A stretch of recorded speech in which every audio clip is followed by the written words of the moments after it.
Assalamualaikum warahmatullahi wabarakatuh. Perkenalkan kami dari kelompok B dengan startupnya Moplik akan mempresentasikan hasil diskusi dari kelompok kami sendiri.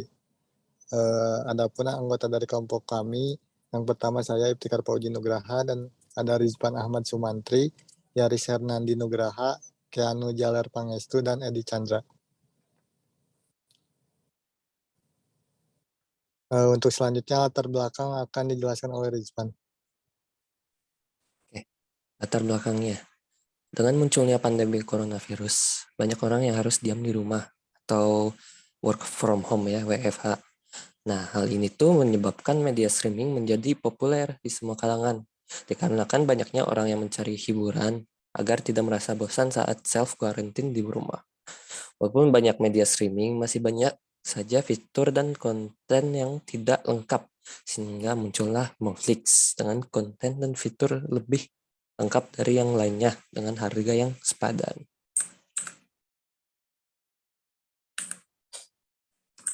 Oke, untuk data statistiknya ya. Data statistik ini diambil dari salah satu kompetitor kita, yaitu Netflix. Nah, survei yang dilakukan oleh Nakono menunjukkan bahwa jumlah pelanggan streaming aktif Netflix di Indonesia tahun 2017 sebanyak 94.000.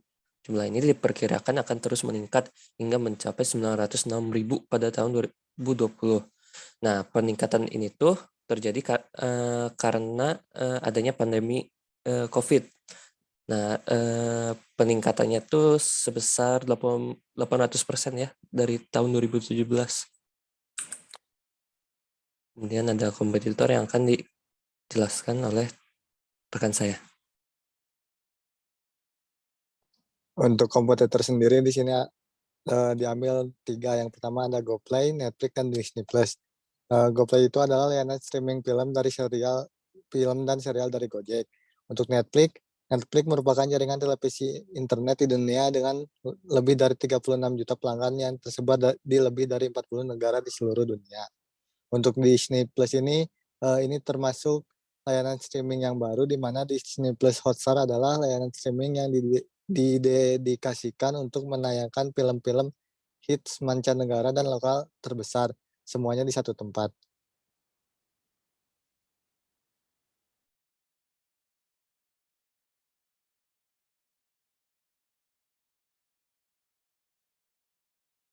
Dan untuk yang terakhir itu ada WeTV, di mana WeTV adalah salah satu penyedia layanan video yang menawarkan serial drama Mandarin dan juga Korea dengan cerita menarik dengan terjemahan bahasa Indonesia.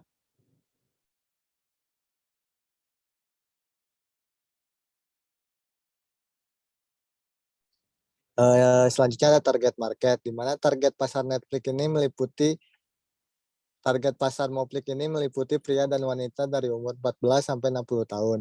Target pasar utama perusahaan termasuk pria dan wanita Amerika yang berusia 13 sampai 34 tahun yang memiliki akses ke internet dan memiliki pendapatan tetap.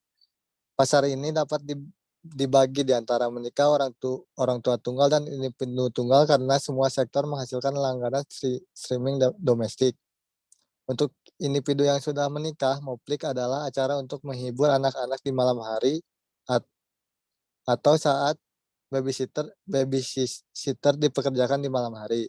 Ketika anak-anak tidur, dia mencari Moplik sebagai cara untuk mengakhiri dan mengejar serial TV yang dia tidak punya waktu untuk menonton selama waktu normal.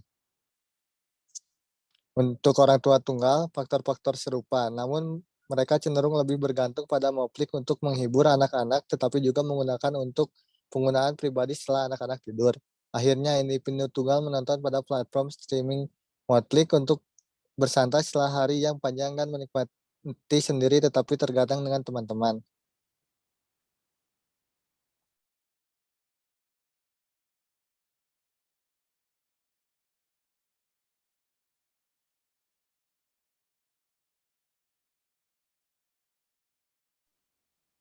Oke, selanjutnya untuk riset pendanaan. Riset pendanaan untuk Moflix, kita mencari investor perusahaan yang bergerak dalam bidang teknologi dan penyiaran media. Hal ini dikarenakan emang pada dasarnya modal yang kita gunakan lumayan besar, dan beberapa perusahaan yang kita targetkan, yang ingin kita adakan kerjasama, salah satunya adalah EMTK atau PT Elang Makota Teknologi Tbk. EMTK memiliki beberapa anak perusahaan. Divisi media mereka meliputi 3 saluran televisi, yaitu SCTV, Indosiar, dan O-Channel. SCTV merupakan salah satu saluran televisi tidak berbayar terkemuka yang melingkup nasional dengan jumlah pemirsa lebih dari 160 juta di lebih dari 240 kota di seluruh Indonesia. Indosiar merupakan salah satu saluran televisi tidak berbayar terkemuka di Indonesia, sedangkan O Channel Jakarta menyiarkan acara gaya hidup dan hiburan bagi masyarakat ibu kota. Divisi Solusi menyediakan serangkaian infrastruktur dan jasa informasi dan layanan komunikasi dan informatika, dan solusi teknologi untuk industri telekomunikasi, perbankan, dan pembayaran retail, termasuk solusi jasa untuk riset integrasi, infrastruktur kartu pintar, smart card, dan distribusi retail dari layanan telekomunikasi. Visi dan misi MTK tumbuh menjadi penyedia hiburan dan informasi yang diperhitungkan di Indonesia. Hal tersebut juga bertujuan agar perseroan menjadi mitra pilihan masyarakat dalam layanan penyedia informasi, komunikasi, dan solusi teknologi. Inisiatif-inisiatif yang telah dilakukan perseroan dalam menunjukkan eksistensi di industri media telah dilakukan antara lain akuisisi PT Indosiar Visual Mandiri dan peluncuran layanan televisi digital berbayar Next Media pada 2011.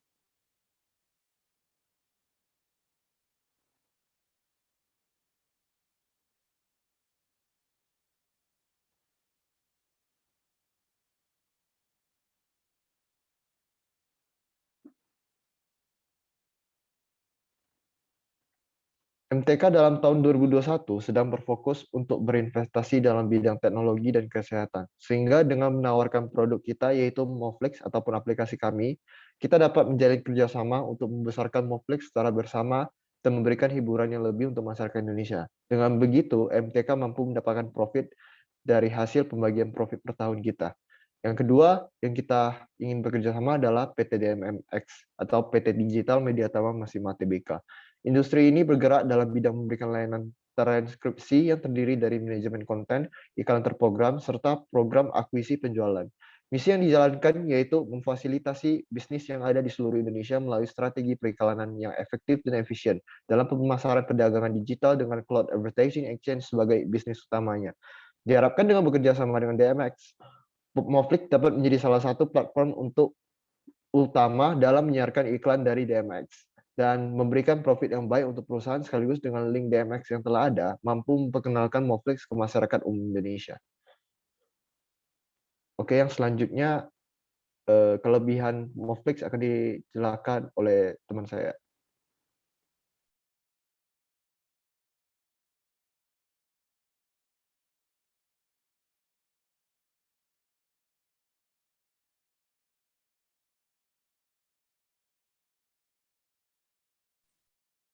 Mohon maaf kayak mic-nya masih mute. Oke, kelebihan Netflix yang pertama yaitu pilihan untuk streaming film bervariasi mulai dari film atau serial internasional maupun lokal. Yang kedua, tersedia pilihan audio dengan beragam variasi, maksudnya itu adalah dubbing untuk anak-anak. Lalu yang ketiga ada pembayaran support dengan Bitcoin, e-wallet, dan kartu kredit. Yang keempat, maksimal penggunaan untuk paket basic atau yang paling murah. Tidak hanya satu device, tapi bisa digunakan hingga 2 device. Yang kelima, untuk serial yang masih ongoing, hanya membutuhkan 5 jam setelah penayangan dari negaranya, agar Netflix bisa update serial tersebut. Yang keenam, untuk film atau serial, bisa di-download termasuk dengan subtitle ataupun dubbing sesuai dengan bahasa yang user pilih. Yang ketujuh, ada banyak film lokal dan Asia Tenggara lain. Yang kedelapan, walaupun menggunakan akun gratis, bisa streaming hingga resolusi HD atau high definition 720p. Yang kesembilan, tidak hanya film atau movie, Moflix juga menggarap anime atau animasi dari berbagai negara. 10. Sistem akan membuat app force close jika mendeteksi device sedang menggunakan rekam layar agar terhindar dari yang namanya pembajakan.